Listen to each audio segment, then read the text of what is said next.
Warning: our YouTube channel and its videos may contain scenes, language, and content that may not be appropriate for all audiences.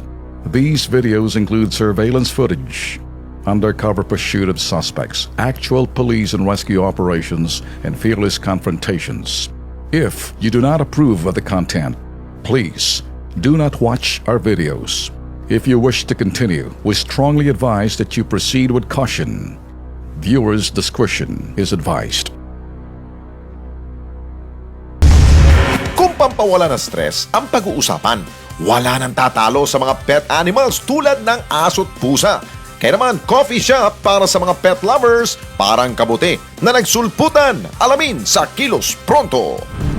Ben, kapag pagod ka ba, ano bang ginagawa para mawala ang stress? Diba usually pag pagod ka, talagang stress ang dahilan dyan eh.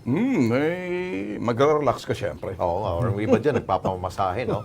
Eto kasi Ben, yung iba kung hindi po dinadaan sa pagkain, nakikipaglaro sila sa mga alagang hayop para mawala daw ang kanilang stress. Kaya swak dyan ang mga nauusong pet theme restaurant at cafe na gaya nito. Panoorin po natin.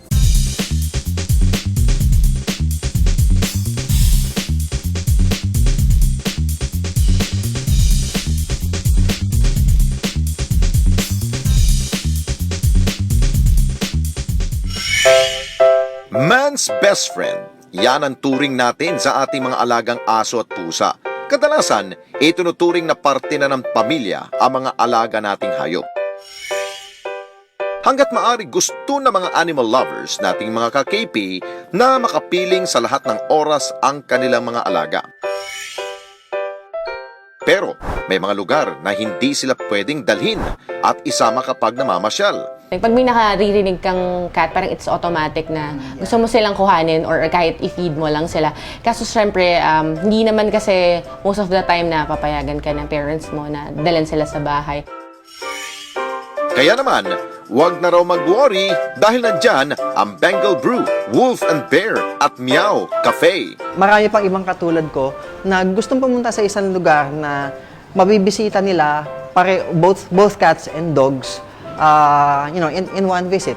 That's why I started with a cat cafe with Bengal Brew, and then with the success of Bengal Brew, binuksan ko yung Wolf and Bear.